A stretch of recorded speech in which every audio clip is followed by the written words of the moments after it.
There's that word landholder, and landholder often thinks we hold the land, but no, we don't. The land holds us. So it's really appreciating the land and not exploiting it all the time. Soil health is important because it's the only real asset that we have. If we don't look after our soil, we don't have anything.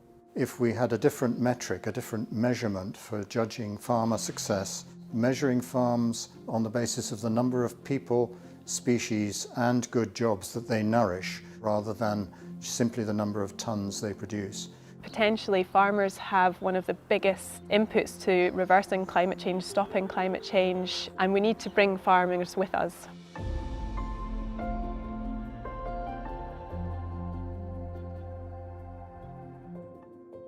Our family have been farming in Fife for generations, and about 15 years ago my dad was just frustrated with not being able to make enough money, so he began to look at everything we did on the farm, from ploughing our fields to who our end consumer was. Eventually Dad realised that we were producing food and it was the market that we needed to change. So he phoned my mum and said that we needed to make a shop. We were already producing vegetables on the farm and they were currently going to the supermarkets, so we started bringing them in. It was our idea to build a commercial kitchen to add value to products that weren't selling and make sure that nothing goes to waste. And initially, yes, it was 100% to cut costs, but when we've kind of started the journey and moving down, we realised that there's a whole other kind of connected story to that. So it was fantastic to see how everything connects, how local food connects to soil and the environment, and really working that through. Scott and the Bread's a community benefit society and a charity which is trying to change the food system, one loaf at a time. Scotland has got a particularly disjointed food system. It grows nigh on 1 million tonnes of wheat a year, but uses very little of that, if any, to make bread. We're growing more nutrient-dense grains and then making sure that those grains find their way via mills and bakeries into our digestive systems with all the goodies intact, rather than having been stripped of those nutrients by ultra-processing. So what we need is to shorten that supply chain between producer and consumer, between farmer and citizen, and rebuild this whole business of feeding people. I manage the Balkaski estate as a sort of modern working diverse estate with lots of different elements to it. One of those is Bow House, where we're standing now, which is a food market and a food production site. We produce organic cereals. We also produce beef and lamb, which goes into our butchery down here as well. The market have about 160 different producers that come to the market once a month. Although Fife is very well suited because it has enormous raw ingredients, it also has some very good food processors in Fife, but at very big scale. And what was missing really was the processing facility at a smaller level. And that's where the butchery came in. And the purpose behind this was to try and reconnect the missing link between food production in fields and customers. Local food just in itself is important to Falkland Estate. We have a lot of farming activity that takes place here on the estate. We want to get as much of that as possible through to local markets. I've always been farming. I've been brought up with it all my life, and I like to produce quality cattle and quality sheep. I've now been here 6 years and I've not bought any artificial fertilisers or sprays in the whole time that I've been here. And to be fair, the organic barley is at a high standard. Although we're not producing the huge yields, it is quality barley, just maybe a lesser amount than I'm used to doing. So over the course of the last 18 months, we have set up a weekly click and collect market that allows us to take our produce direct to the consumers, which is wonderful to know that it's going from field straight through to people's dinner plates. It is an online platform and they can order a whole range of different produce. We work with 30 different producers at the moment. There's a whole range of different locally grown and produced foodstuffs. Some of the suppliers are based here on Falkland Estate. For example, we've got Falkland Kitchen Farm, who are award-winning salad and veg growers. We met studying philosophy at St Andrews.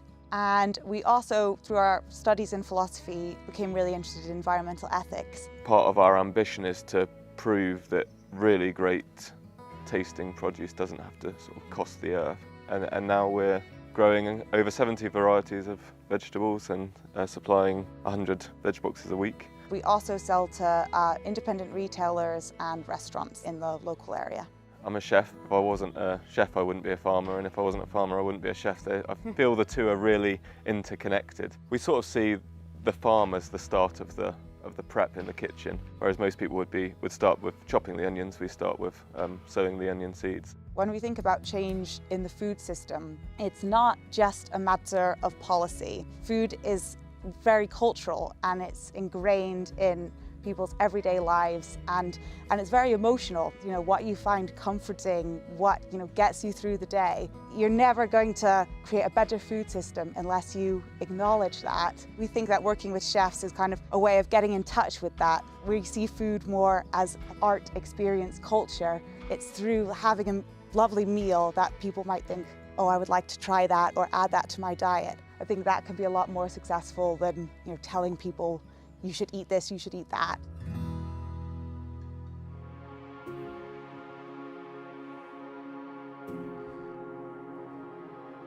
It is pretty scary at the moment. We don't have a lot of time to begin to do something seriously. We've spent a long time since the Second World War producing food as cheaply as possible in as huge volumes as possible, and we've suddenly realised that actually we've not really been paying attention to the nutrition of that food. That has huge implications for society. That's on everything from the NHS to school attainment to how often people visit the dentist, and that's also linked back to how we produce food and the effect that that has on the environment. A fear is that we fail to acknowledge the problems with the food system that we have. The domino effect of not getting food right and the food system right has some pretty major consequences for social equality, culture, society, and significantly the environment and the climate. We try to think about our farming in terms of the 5 principles of regenerative agriculture. We like to minimise disturbance, keep the soil covered, keep living roots in the soil as much as possible, increase diversity and integrate livestock. If we are able to increase the amount of life in the soil, grow more soil, we are able to take more carbon out of the atmosphere and put it into the soil. We can kill soil life by adding fungicides or insecticides, adding synthetic fertilizers. You can grow bigger crops. That is often at the expense of the life in the soil, which is keeping the whole system alive. So soil health is intimately connected with how our climate is. We've got an ethos here at Falkland Estate of trying to keep our impact on the environment minimal.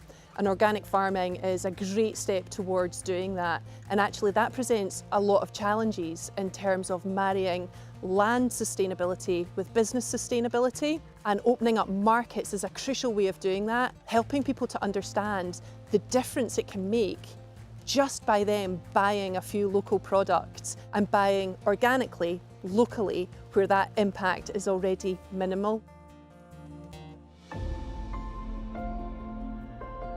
The reason the climate emergency came is because we're so far removed from nature.